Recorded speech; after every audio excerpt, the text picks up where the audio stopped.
Hello and welcome to Professor Pincushion. In this tutorial, I'm going to show you how to make this really cute oven mitt. This oven mitt has a loop on one end and it's one size fits all. So let's go ahead and take a look at what we're going to need in order to complete this project. Let's take a look at some of the supplies that we need to make our oven mitt. First and foremost, of course, we need fabric. I have my main fabric and then I have the fabric I'm going to be using for my lining on the inside of the oven mitt. You actually don't need that much fabric. I'm just using fat quarters here. So each one of these is 18 by 21 inches. Then you're going to need some insulated batting. This is the batting that's made for putting inside of pot holders and oven mitts, so it insulates your hand a little bit more. So of this, again, I need a piece that's about 18 by 21 because I need to fit it in between these layers here. And of the cotton batting, so this is 100% cotton batting, I'm actually going to need two pieces that are 18 by 21 because I'm going to be putting in 2 layers of the cotton batting in between of my fabric here. You're going to need the pattern, which you can download off our site, some scissors, straight pins, thread, of course. You need something to be able to mark on your fabric, so either a fabric marker or chalk, something of that nature. You need some extra wide double folded bias tape. One package is plenty to get 1 or 2 mitts out of, so you don't need a whole lot of this either. A ruler. You need some safety pins. We're going to be using this to hold all our layers together. And then I would highly recommend having a walking foot. Since we're dealing with a lot of layers here, it definitely makes it a lot easier to sew with. Other than that, the only other thing you need is your sewing machine. The first step, what I'm going to do is I'm going to draw my stitching lines of the design that I'm going to stitch onto my oven mitt. Now I'm just doing my lining fabric, but you can also do your main fabric if you want, one or the other. I'm just doing this one because it's easier to see my lines on the lining than it is on my main. And I'm creating my lines now on my fabric because it's a lot easier to draw my lines with just a single layer on a hard surface than to try to do it after everything is pinned together with all the different layers. So this is just what I find to be the easiest. So I'm going to do the traditional quilting lines, but if you want, you can do any type of stitching design that you want. If you want to do swirlies, you can do swirlies. I would just draw it with either your pen or your chalk, so then it's a lot easier when you're at the machine that you have something to use as a guideline and to follow. If you want to do the traditional quilted squares like I'm doing, what I do is I draw my line using a ruler, and you don't have to use a clear ruler like I have. You can use a regular one. I'm just making sure, let me flip it to the right side, that I'm making my lines 1 inch a piece first. So I'm just going in one direction, I'm drawing a line, then I'm going to measure up 1 inch and mark it. This is if you don't have a clear ruler. So just keep going along, marking 1 inch. And then I'd go ahead and draw my next line, and then I do the same thing. So each of these are 1 inch a piece. Then I'm going to come in the opposite direction and I'm going to do the same thing. So the lines are going to be crisscrossing each other. And let me just actually flip this other way. And now you can see both sets of lines. So I have my lines going this way, 1 inch a piece, and then I have them going this way as well, 1 inch a piece. So once I have that design, then I can start layering all my different fabric pieces together. Now it's time to make our quilt sandwich. So you're going to take your fabric that you did not draw your lines on. In my case, it's my main fabric. And you're going to lay it down, right side down on the table. So the wrong side is face up. You're going to grab one of your cotton battings. And I just want to point out, the fabric you use for your oven mitt, this fabric, make sure that you're using 100% cotton, because we don't want to take any chances that any synthetics are going to melt when it's dealing with very hot items. All right, so you're going to lay the cotton batting there, and it doesn't have to line up perfectly from edge to edge, just as long as most of it looks like it's fitting pretty well. After that, I'm then going to take the insulated batting. So that one's going to be in the middle, and then it's going to be another, whoops, there's my pattern, another cotton batting. It's going to go down, and then you're going to take the fabric that you marked, so my lining fabric,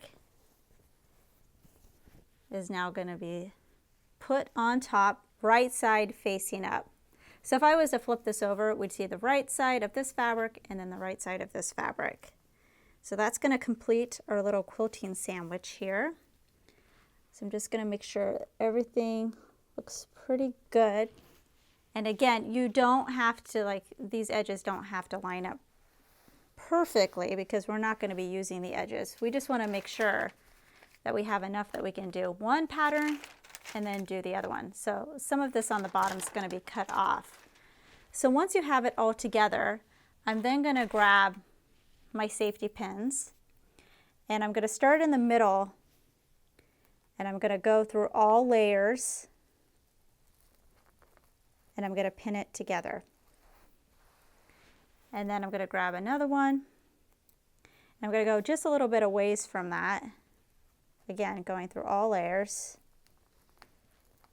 and pin it. So this is what's going to hold it together while we're trying to sew it. So I'm just starting in the middle and then I'm just working my way outward. And once I finish pinning it, go ahead and check the wrong side to make sure that your safety pin went all the way through so it's holding all the layers together, and also you don't have any major wrinkles. So I'm just going to go ahead and finish pinning this, and then we're going to take it to the machine so we can start stitching our design. Alright, now I'm ready to sew my quilted design on my fabric sandwich. I'm using just a regular straight stitch, and you can see that I changed to my walking foot. Now you can try to use a regular foot. The safety pin should help keep the sandwich together, because normally what happens is when we're dealing with a bunch of layers, the portions would suddenly separate from each other. So the safety pin should hold into place, and then the walking foot is another precaution that I'm taking. It just makes it a little bit easier sometimes. You're stitching the same way that you drew your lines. So I'm going to start one row in the same direction. So I would do this row, then I would do this row, and then I would do the next row until all the rows going in the same direction are done. Then I would come back and do the ones that are going in the opposite direction. So I'm just taking one row at a time, and in between each rows, keep checking the back to make sure that you don't have any wrinkles, because you don't want to do the whole thing and then turn it over and then find out you have a big fat wrinkle and you have to take out a bunch of stitches. So you're just going to take your time, keep checking the back, making sure everything is nice and neat, and don't forget to do your back stitches and everything. And I'm just going to go ahead and start stitching right onto my lines. If you find that you have a safety pin in the way, just go ahead and remove it. Because once you have a stitch right there, it's going to act just the same as a safety pin. Quilting your fabric is probably the most time-consuming part, but once you get past that, it's all downhill. And now we can use our pattern pieces to actually cut out our oven mitt pieces. So out of this pattern piece, you actually need two. So what you need to do, you're going to do each one separately. So I would put one in the position that you want your first one. Go ahead, pin it or trace it, then cut it out, unpin your pattern, and then you're going to do another one, but you need to make sure that you flip it. So they're opposite of each other. So do one with the pattern piece right side up, and then the other one with the pattern piece right side down. Let's do the binding at the bottom of each oven mitt piece. So you're going to cut a piece of your extra wide double folded bias tape that's going to be the length of the base of the mitt, and you need to do two. So I'm going to do it on one, but you're going to do the same thing with the other one as well. So I'm just going to take this, I'm going to open it up, and then I'm going to open up one side. I'm going to take the side that I open up, and I'm going to match it with the raw edge of the side of the oven mitt. Let me grab my pins here. And I'm going to pin it into place. So you're matching up the edges here and on this side as well, and then right along the bottom here. I'm just going to go ahead and pin this whole thing into place. You can go ahead and keep this part out of the way for now, because what we're going to do is take it to our machine and we're going to stitch right in that crease that's still there from the fold. Here's a closer look of sewing the bias tape to the right side of my mitt, and you can see my crease right here. So I'm just going to do a regular straight stitch right in that groove there. And do a couple back stitches and just go down. So again, you're going to do this for both pieces of your oven mitt. After your bias tape is sewn on, go ahead and refold it, flip it over to the lining side, and fold over your bias tape so that the folded edge should meet up with your stitching line you just created. We're going to go ahead and pin that into place. And once it's all pinned, go ahead, flip it back over to the right side, and you're going to stitch right at this finished side right here where your seam is, making sure that you catch the bias tape on the lining side. So that's going to stay in place, and then you'll have a nice finished edge at the bottom of your oven mitt. I'm going to do my top stitch on the right side of my oven mitt for each of my pieces. And you want to be close to the edge, but you don't want to be right on that seam line. Otherwise, you might not catch your fabric or your bias tape on the other side. I'm just going to go ahead and do a regular straight stitch, doing some back stitches, and then just stitch it down. We're going to use some of the bias tape in order to create the loop that's at the end of the oven mitt. So cut a piece that's 3.5 inches in width, and since it has the folded edge, I want to make sure that's not going to come unfolded. So I'm going to go ahead and just stitch on the open edge right there. And I've already completed one. There it is. Then you're going to fold it in half, and you can go ahead and just baste the ends so they'll stay together, and then we'll just baste it to the edge of our oven mitt. When doing a basting stitch, you're just going to use the largest stitch in your machine, and this is a small area, so it shouldn't take very long at all. You don't have to do any back stitches because it's just a temporary stitch just to hold your pieces together.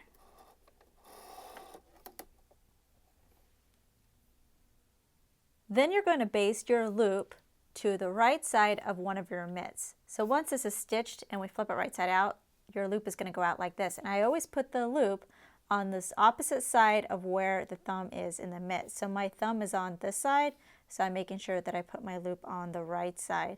So you're just going to make sure the raw edges of the loop match up with the raw edges of your piece here. This right here is the folded part of the loop, so I'm making sure that's on the inside. Here you can see my loop, and you can see my thumb is on the opposite side. So now that that's done, we can take both our pieces and we can put them together. So you're making sure you go right side to right side, so the lining part is going to be on the outside. You're going to match up your pieces. You can go ahead and try to pin all the way around. Of course, you're not pinning down here because we're not sewing down here. We need to make sure that we keep an opening to put our hand in. And you're going to need to make sure that you transfer this stitching line right here to at least one of your lining pieces. I went ahead and did it to this one. You don't have to do it to both of them, just one. And you're going to stitch a 1/4 inch seam allowance all the way around, and then when you get on the stitching line, you're going to stitch on that and come in and then go all the way around to this side. So you're going to do a back stitch at both these sides, and make sure that you go slow around the curves. So this is probably the most difficult part here, so just take your time.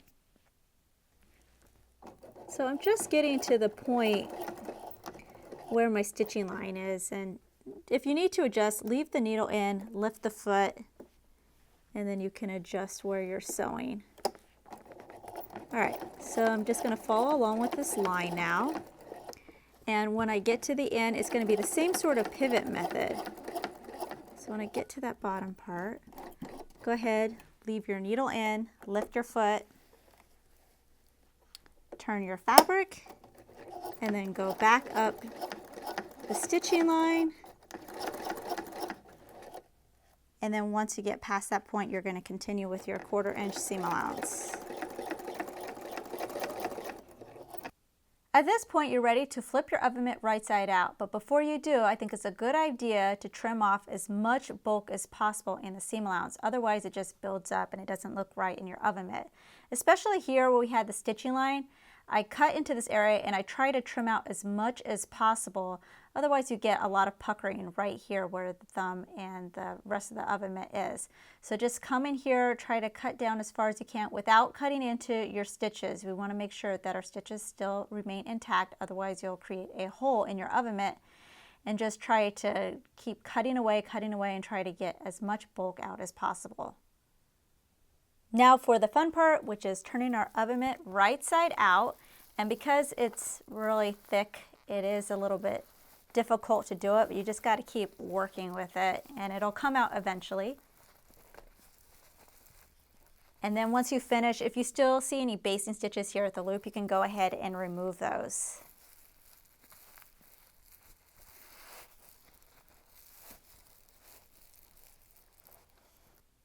And here we have the completed oven mitt. And you can see it came out really cute and it really wasn't that difficult to make. I have another example of one that I created. So this one, I just did the one row of stitches and I didn't do the grid fashion like I did with this one. But you can see you can do all different kinds of designs with your stitches and make it really unique. And with that, the oven mitt is complete and enjoy. Make sure to check out our other videos and visit ProfessorPincushion.com to view our complete library with well over 150 sewing video tutorials. New tutorials are released regularly, so make sure to subscribe to be notified of the next release. Thanks for watching!